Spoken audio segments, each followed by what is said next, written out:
This is a short screencast for students who are either about to go on placement or currently on placement. So this video will show students how to complete relevant documentation and fulfill their responsibilities in terms of their kind of placement information and certain elements of assessment, journal entries, completing information on your placement visits, etc., etc. So what you can see on the home screen here are a range of different tabs. So this is in terms of placement, this is the menu which you're particularly interested in as a student who has secure placement or is maybe already on placement and you have certain responsibilities to fulfill. Placement team is just the key contacts within your school. So your placement tutor, your maybe placement coordinator within the school office, basically the people that are important for you in terms of your placement whilst being a student at the university. Okay, resources are sort of kind of relevant links that can be shared by your placement coordinators. This could be anything in relation to useful websites relating to your placement activity. It could be relevant opportunities related to placement, just basically useful links that will help you maybe complete your placement assessment, things like that. Downloads is a very important sort of tab within placement. It really gives you all the documentation. So this is where your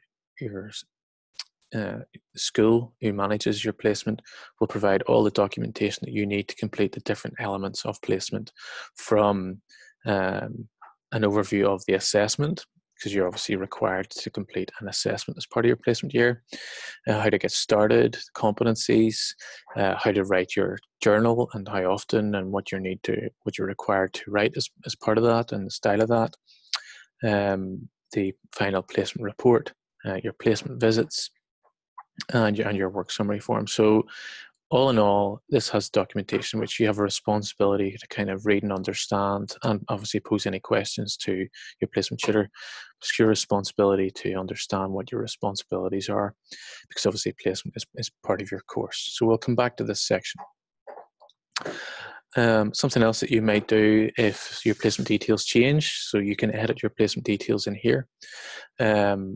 Whether that be that your placement employer has changed for one reason or another, or your actual supervisor. So it might be that whenever you started placement, your industrial supervisor was set and then that changed due to circumstances out of your control. It's important that the school office and your placement tutor know who your supervisor is, and also because whenever an academic comes out to visit you for your 2 visits, they'll want to engage with your supervisor as well to see their perspective on how you're getting on, as well as obviously meet with you to see how you're getting on. Health and safety, so you'll be required to update and carry out sort of a safety assessment for your placement in the early stages.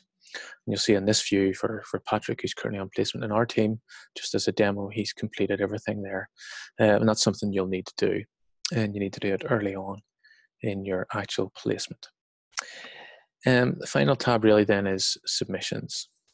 So you will be informed in quite a bit of detail what you're required to do as part of your placement, whether that's journal entries, a final report, information on your visits. So this is where you'll actually submit those pieces of work. So you'll see here there's tabs which are kind of directing you to upload certain information. You'll need to refer to deadlines on how many journal entries you need to upload, and all. So the mechanisms are here within Recruit, but you're going to have to use the documentation provided to you and the directions provided to you by the school office, by your placement tutor, to make sure you fulfill all those requirements. Something that will happen in the early stages of your placement is that your placement tutor, or sorry, an academic member of staff will visit you.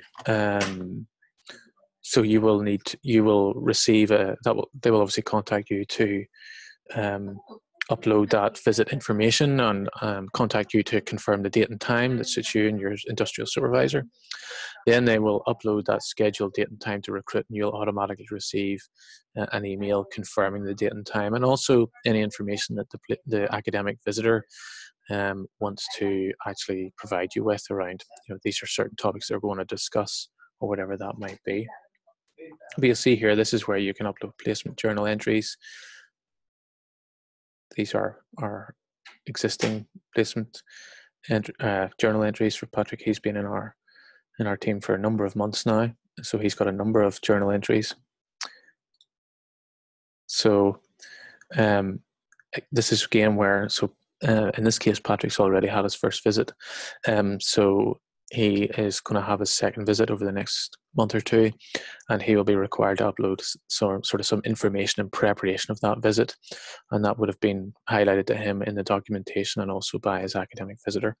But you can see here it's a file upload, so if you have to complete a pre-visit document on your progress, then you simply attach it and upload it, and then your academic visitor will be able to see that, as well as other relevant staff will be actually able to see that. So those are kind of some of the main actions, a sort of an overview of the main actions that you will take forward, I suppose, during your placement in the early stages, and then throughout the rest of your placement years. So that's just a bit of a summary of the different sections and what you're going to need to use to fulfill your responsibilities for placement.